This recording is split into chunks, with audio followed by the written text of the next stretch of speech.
पहा नवीन एपिसोड्स एकदम add free.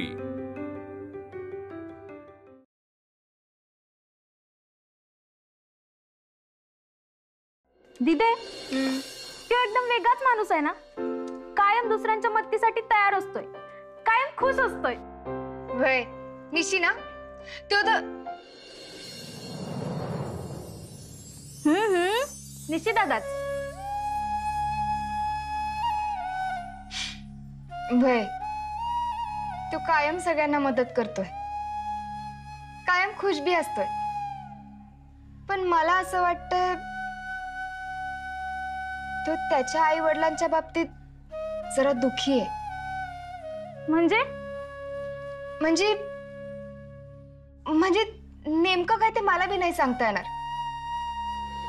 पण त्याच्या आई वडिलांच्या बाबतीत काय तर दुःख आहे त्याचं, आणि ते तो आपल्यापासून लपवतोय। मग तो तुझा फ्रेंडच आहे ना, मग विचार की त्यालाच।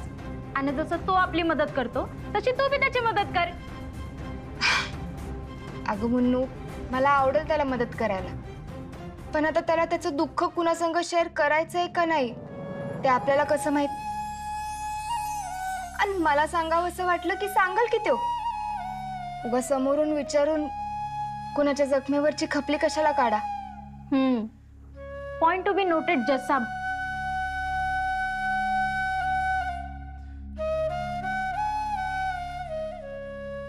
हॅलो निशी दादा, तुझ्या मम्मी पप्पांचा काय प्रॉब्लेम आहे रे? ही मुन्नू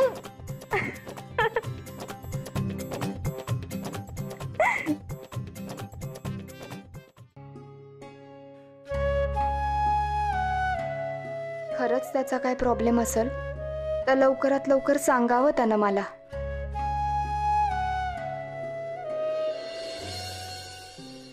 मी मम्मीची निराशा समजू शकतोय, तिची बी हालत माझ्यागतच झाली। पण पप्पांवर हल्ला करणारा माणूस अजून का सापडत नाही? मला ना आत्ता देवाचा, जगाचा, स्वतःचा, सगळ्यांचा राग यायलाय। का सगळं अधिकच नीट नाही होऊ शकत? का पप्पा मला बघून घाबरत्यात? मी लहान होतो ना तेव्हा माझ्यावर लय जीव होता त्यांचा। मम्मी बी किती खुश होते आधी, आता सगळं बदललं। यो त्योच यो का पप्पा? त्योच पप्पा आता मला ओळखत बी नाही। अगं मम्मी, माझ्या परीने मी सगळे प्रयत्न केले की तुझा माझ्यावर विश्वास नाही होय? माझा कुणावर बी विश्वास नाही, आणि तुला बघितल्यावर काय होतं त्यांचं माहिती आहे ना तुला, तरी बी मी विश्वास ठेवू तुझ्यावर। ज्या मम्मीला साथ द्यायची म्हणून माझं शिक्षण सोडून इथं आलोय, तिच्यासाठी वसुली, मारामाऱ्या करतोय, तिलाच माझ्यावर विश्वास नाही होय? अरे मग हे सगळं कोणासाठी आणि का करायचं? ए दाद्या, आजपर्यंत तुझ्या मनातलं काहीच सांगितलं नाहीस, पण तुझ्या मनात जे काही दुःख आहे ना ते सांगून मोकळं कर, बरं वाटेल तुला। काय उपयोग मन मोकळं करून पांढऱ्या? कोणासाठी आणि कशासाठी करायचं? दाद्या, हल्ला झाला तेव्हा तू पुण्याला शिकत होतास ना? मी पुण्याला परीक्षा देत होतो आणि ती परीक्षा सोडून तसाच इथं आलो। आणि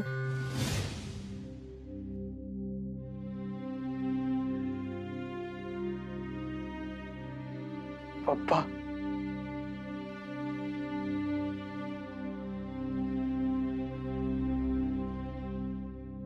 पप्पा काय झालं तुम्हाला? मी आहे इथं। पप्पा वाचवा। यो तोच आहे, तो त्यांचा माणूस आहे। मी तुमचा पोरगा आहे, ऐका माझं। नाही, तुम्ही शांत व्हा, काही होत नाही। तो निशांत आहे आपला। पप्पा असं का करायले? आणि ते मला ओळखत का नाही? तू त्यांच्या मोरे येऊ नको ना बाबा आता. जा तू बाहेर जा जा. अगं पण मम्मी मला पप्पा ओळखत का नाही? त्यांची मनस्थिती सुधारली ना का ओळखतील तुला. हा तवर बाहेर जा जा जा. अगं बोल की निशित, तू तो चल तू चल बाहेर. तो चाललाय बघा. गेला. तायडे बघ की. जा ना बाबा बाहेर जा. कुणी येत नाही आता. कुणी मारत नाही तुम्हाला. तायडे अगं बघ की पप्पा असं का करायलेस? मला मारणार यो. निशांत जा ना बाबा बाहेर. चल निशी चल बाहेर चल. मम्मी मला म्हणलेली थोडा वेळ गेला की पप्पा मला ओळखायला लागते. पप्पांनी मला कधीच नाही ओळखलं. साधं जवळ बी नाही होती. त्यानंतर कायच कुणीच अधिगत नव्हतं. ना पप्पा ना मम्मी. दाद्या तू परत शिकायला का नाही गेलास? नाही, मला इथं थांबणं गरजेचं होतं. कारण मम्मी इथं एकटी होती आणि पप्पांचा एक हितशत्रू मोहिती, तो आमचा बिझनेस हडप करण्याच्या प्रयत्नात होता. मी आणि मैपत कॉम्पिटिटर असलो तरी मित्रच. कायमच आम्ही काम तिथं काम आणि मैत्री तिथं मैत्री ठेवली. हा झालं ते लय वाईट झालं. मी तुमच्या दुःखात सहभागी आहे, पण मैपत आता काहीच करू शकणार नाही. त्याच्या धंद्याच्या साम्राज्याचं काय? मैपत शिवाय उद्ध्वस्त होईल ते.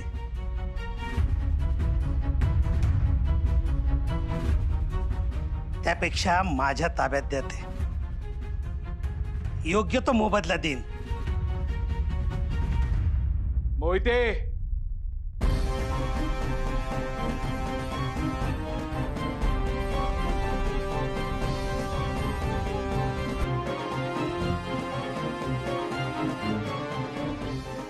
भाऊजी मैपत बरा होणार नाही असं कसं म्हणताय तुम्ही? आ तो बरा होणार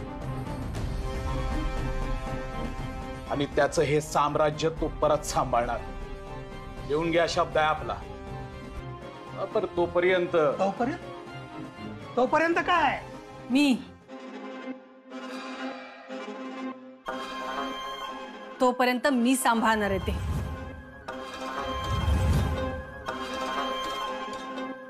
जमिनीचे व्यवहार, कर्जाची वसुली, मांडवली हे बाई माणसाचं काम नाही. निरू बस.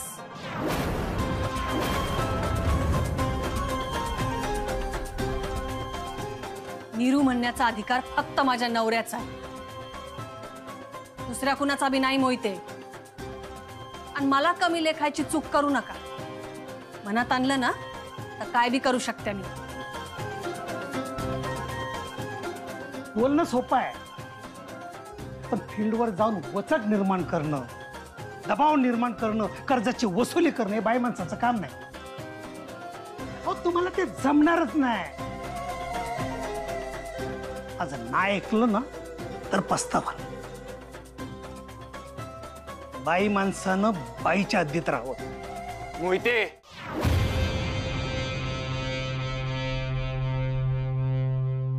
माझ्या मम्मीची हद्द दाखवणार आहे तुम्ही कोण?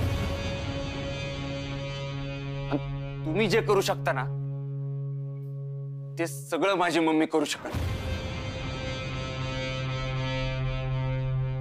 कारण ती एकटी नाहीये. तिच्या बरोबर मी आहे.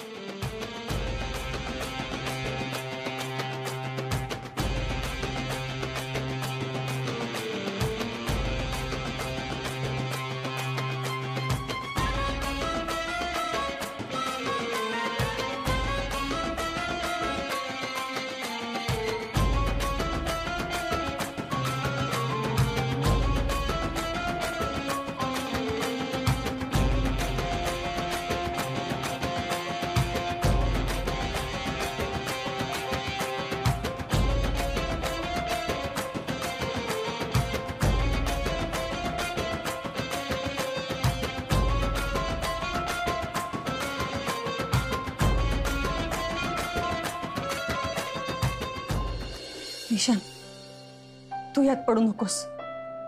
तुझं शिक्षण आहे पुढं. नाही मम्मी, पप्पा पूर्ण बरे होस तर मी तुला आणि पप्पांना सोडून कुठं बी जाणार नाही.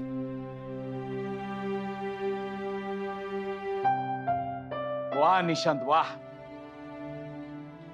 शाबास. पप्पा कधीच बरे नाही झाले आणि मग मम्मीसाठी मी इथंच थांबलो. मग हे मांडवली, भाईगिरी, दादागिरी हे सगळं करत राहिलो. आणि इथं थांबण्याचं अजून एक कारण होतं, ते म्हणजे या धंद्यात राहिलो, या धंद्यातल्या माणसांमध्ये राहिलो ना तर पप्पांवर हल्ला करणारा माणूस सापडेल. त्या हल्लेखोरानं पप्पांची इतकी वाईट अवस्था केल्या ना की पप्पांसाठी मी अनोळखीच नाही तर शत्रू झालो. हे जनकोनं केलंय ना तो माझ्या फक्त समोर येऊ दे.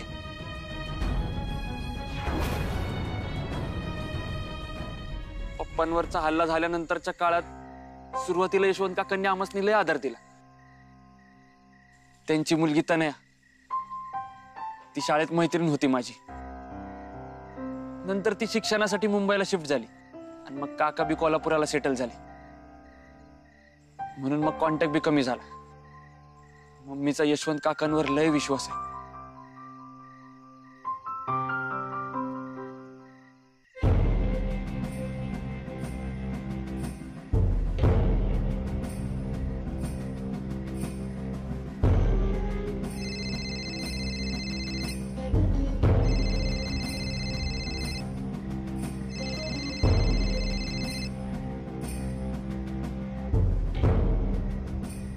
हॅलो, हा नमस्कार वहिनी. भाऊजी, निशाननं जयरामला हुडकून काढले. काय? शाबास. बरं वहिनी, त्या जयरामने गुन्ह्याचा कबुली जबाब दिला का? नाही अजून, पण निशाननं त्याला पोलिसाच्या ताब्यात दिलाय आणि धर्गे साहेब स्वतः चौकशी करतात त्याची. पण भाऊजी, मला भीती वाटते. खरं काय झालं असेल ते आपल्याला कधी कळणारच नाही. नाही नाही वहिनी, त्याची अजिबात काळजी करू नका. ते धर्गे साहेब आहेत ना, ते माझ्या चांगल्याच ओळखीचे. त्यामुळे त्या जयराम वरती मी नीट लक्ष ठेवू नये. आणि हे बघा वहिनी, तो जयरामच जर गुन्हेगार असेल तर त्याला शिक्षा होणारच. भाऊजी, तुमच्या या शब्दांनी लय आधार वाटतो बघा. मी काय म्हणते, तुम्ही घरी या ना एकदा. नाही म्हणजे तुमच्या संग तरी काही बोलतात का ते बघता येईल. वय वय येतो की, ये काढून नक्की येतो वहिनी. बरं ठेवू का? त्या धर्गेंना कॉल करतो की. चालेल, पण तुम्ही लक्ष घाला यात. वय वय काळजी नका करू, ठेवतो.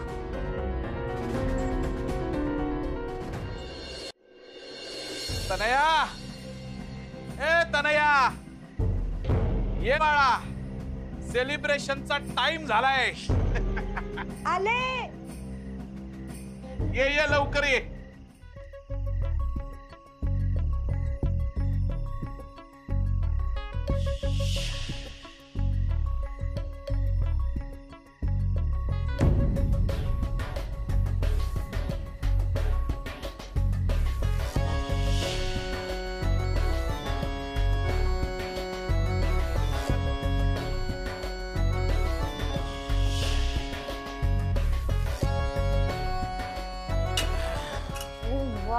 डॅडू,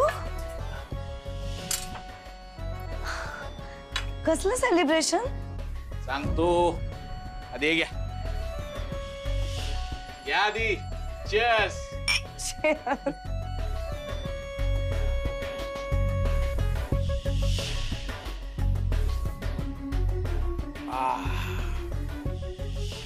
हे बघ बाळा, त्या जयरामची न्यूज देऊन मी निर्मलाबाईचा विश्वास जिंकलेला आहे. आता त्या घराला फक्त माझाच आधार आहे. लवकरच घरी भेटाय बोलवलंय मला. पण नाही, माझ्या डोक्यात जरा वेगळाच प्लान आहे. वेगळा म्हणजे?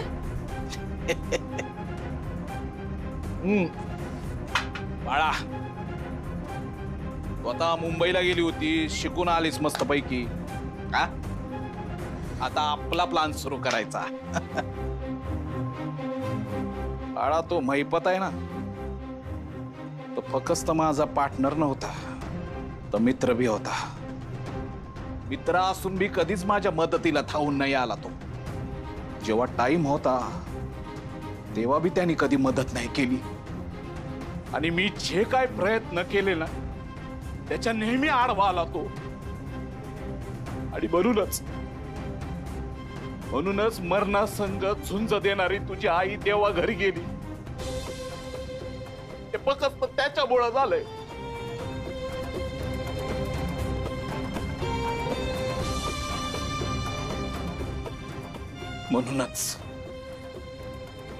म्हणूनच मी त्या महिपतवरती हल्ला करून त्याचा सूड उगवलाय.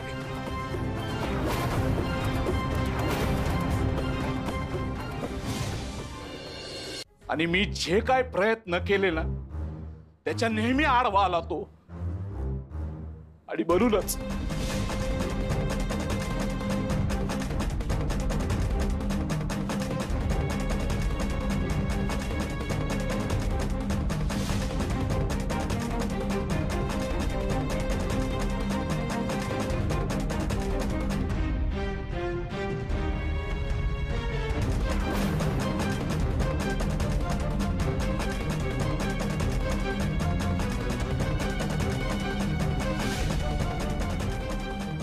त्याला संपवायचं होतं ना, मग जिवंत का ठेवलं? अगं बाळा, तुम्हाला हे समजूनच तिथनं गेलो होतो मी. त्या असल्या 8 ठिकाणी त्याला जाऊन कोणीतरी मदत करील याची कल्पना बी केली नव्हती. पण नेमकी ती निर्मला, मोठी सत्यवानाची सावित्री, ती तिथं आली आणि तिनं त्याचा जीव वाचवला. पण नाही, अजून बी काय उपयोगाचा नाही, असून बी मिळाल्यासारखं आहे. त्याची तशी ती हालत बघून आता त्याचं समद साम्राज्य मलाच मिळणार अशी माझी खात्री झाली. पण नाही, नेमक्या त्याच टायमाला ती निर्मला तिथं उभी राहिली. आणि आता याच्या पुढं मी समद सांभाळणार आहे आणि माझ्या नंतर माझा पोरगा निशांत सांभाळणार आहे असं मानली. पण हे बघ बाळा, ती परंपरा आपण मोडीत काढायची. कारण ते समद साम्राज्य एकट्या महिपतचं नव्हतं, तर माझं होतं. माझंच आहे. पण मी तुझ्या आईच्या आजारपणात अडकलो आणि त्याचाच फायदा त्या महिपतनं घेतला आणि तो पुढे निघून गेला. त्यानेच मला मदत नाकारून तुझ्या आईला मृत्यूच्या दारात ढकललं, मला एकाकी टाकून दिलं आणि तुझ्यापासलं मातृसुख त्या महिपतनं हिरावून घेतलंय.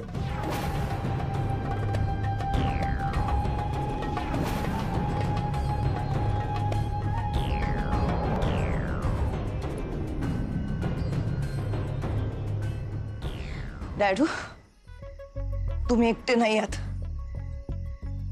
जो माणूस माझ्या आईच्या मृत्यूला कारणीभूत होता त्याला आणि त्याच्या घरच्यांना मी कधीच सुखी राहू देणार नाही.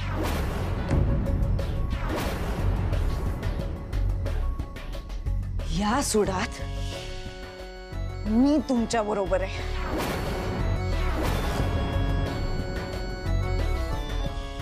हे बघ बाळा, यापुढे तुला जेव्हा जेव्हा चान्स मिळेल तेव्हा तेव्हा तू त्या घरात जायचं, त्या निर्मलाचं आणि त्या निशांतचं मन जिंकायचं. आणि मग त्या घरावर आणि साम्राज्यावर कब्जा मिळवायचा. त्यांना सुडाच्या अखेर जाळून टाकायचं.